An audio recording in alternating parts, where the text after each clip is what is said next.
उसी छोटे से गांव में जहां सूरज की सुनहरी किरणें खेतों को चमकाती थीं और नदी की मधुर ध्वनि हवा में गूंजती रहती थी, रिया, अर्जुन और तारा की दोस्ती दिन ब दिन गहरी होती जा रही थी। रिया की शरारतें कभी खत्म नहीं होती थीं। वह हमेशा पेड़ पर चढ़ने या तितलियों के पीछे भागने के नए तरीके ढूंढती रहती थी। अर्जुन अपनी मोटी मोटी किताबों के साथ हर सवाल का जवाब जानता था और अक्सर रिया और तारा को दिलचस्प कहानियां और तथ्य सुनाता था।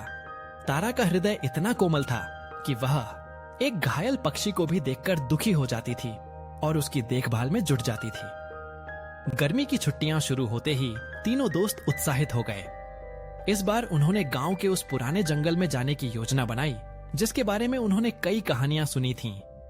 जंगल गांव के किनारे पर ही था, लेकिन घना और रहस्यमय लगता था। बड़े बड़े पेड़ जिनकी शाखाएं आसमान की ओर फैली हुई थीं और घनी झाड़ियां जिन्होंने जमीन को ढक रखा था, जंगल को एक अलग ही दुनिया बनाते थे। एक सुबह सूरज निकलने के बाद तीनों दोस्त अपनी छोटी छोटी पीठ थैलियों के साथ जंगल की ओर निकल पड़े। रिया ने एक रंगीन स्कार्फ बांधा हुआ था जो हवा में लहरा रहा था।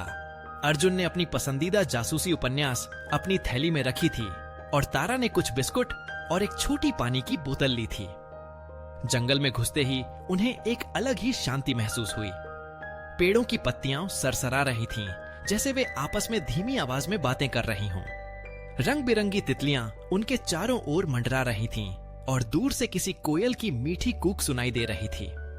चलते चलते रिया एक चमकीले नीले रंग की तितली के पीछे भागी और अनजाने में वे घने पेड़ों के बीच एक पतले रास्ते पर पहुंच गए।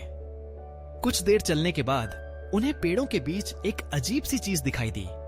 वह एक पुरानी टूटी हुई झोपड़ी थी जिसकी छत कहीं कहीं से गिर गई थी और दीवारें काई से ढकी हुई थीं। झोपड़ी सुनसान और वीरान लग रही थी। रिया की आंखें चमक उठीं।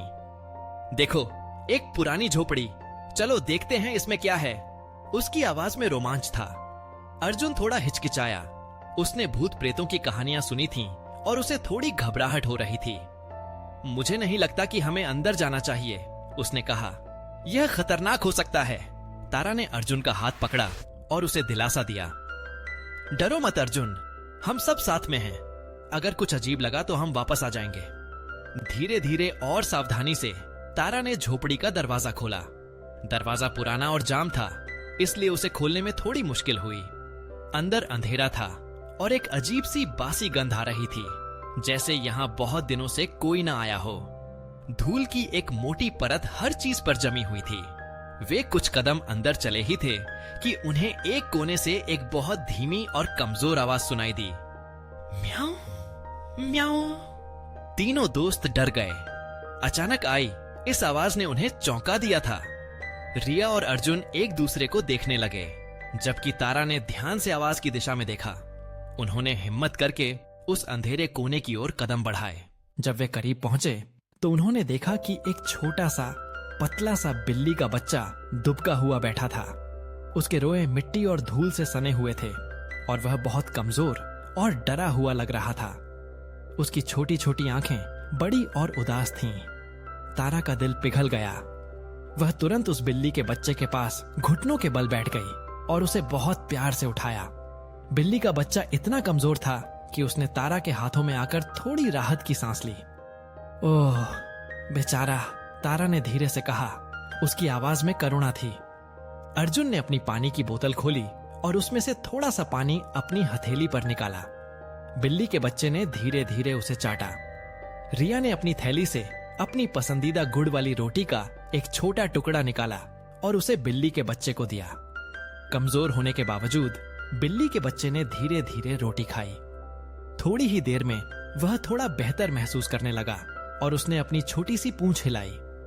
रिया ने कहा, हम इसे ऐसे नहीं छोड़ सकते, हमें इसे अपने घर ले जाना चाहिए। अर्जुन, जिसने पहले थोड़ा डर महसूस किया था, अब बिल्ली के बच्चे की हालत देखकर सहमत हो गया। तारा तो पहले से ही उसे घर ले जाने के लिए तैयार थी। उन्होंने मिलकर तय किया कि वे इस छोटे से जीव की देखभाल करेंगे। उन्होंने उस बिल्ली के बच्चे को अपनी पीठ थैलियों में छुपाया और धीरे धीरे गांव की ओर वापस चल पड़े। रास्ते भर तारा उसे प्यार से सहलाती रही और अर्जुन उसे अपनी कहानियां सुनाता रहा। रिया उसका नाम सोचने लगी। घर पहुंचकर उन्होंने अपनी माँ बाप को जंगल में मिली बिल्ली के बच्चे के बारे में बताया। पहले तो उनके माता पिता थोड़े चिंतित हुए, लेकिन जब उन्होंने उस छोटे से कमजोर जीव को देखा तो उनका दिल भी पिघल गया। उन्होंने बच्चों को मिट्टू की देखभाल करने की अनुमति दे दी। रिया ने मिट्टू को नहलाया और साफ किया। अर्जुन ने उसके लिए एक छोटा सा बिस्तर बनाया और तारा ने उसे गर्म दूध पिलाया। मिट्टू बहुत जल्दी ठीक हो गया और कुछ ही दिनों में वह पूरे घर में दौड़ने और खेलने लगा। वह तीनों दोस्तों का प्यारा साथी बन गया, हमेशा उनके पीछे पीछे घूमता और उनके साथ खेलता। उस दिन के बाद से रिया, अर्जुन और तारा अक्सर उस पुरानी झोपड़ी वाले जंगल में जाते थे। वे अब उस जगह से डरते नहीं थे, बल्कि उसे एक खास जगह मानते थे जहां उन्हें मिट्टू मिला था। उन्होंने जंगल के और भी कई रहस्यमय कोनों को खोजा, सुंदर फूल देखे, अनोखे पक्षियों की आवाजें सुनी, लेकिन उन्हें हमेशा वह छोटी सी झोपड़ी और मिट्टू याद रहता था। मिट्टू ने उन्हें दोस्ती के बंधन को और मजबूत करना सिखाया था और यह भी सिखाया था कि हर जीव के प्रति दयालु रहना कितना महत्वपूर्ण है। उनकी यह रोमांचक खोज हमेशा उनकी यादों में एक प्यारी कहानी बनकर बसी रही। अगर आपको यह वीडियो पसंद आया तो लाइक जरूर करें, और हाँ, जब मेरा नेक्स्ट वीडियो ट्रेंडिंग पर होगा तो रोना मत। और हाँ, मैं सच में आपके कमेंट्स पढ़ता हूं, तो नीचे जरूर लिखें। चलो फिर, लाइक, शेयर, सब्सक्राइब तीनों काम एक साथ कर डालो, क्योंकि असली फैंस वही होते हैं जो पूरा सपोर्ट देते हैं। और मस्त रहो।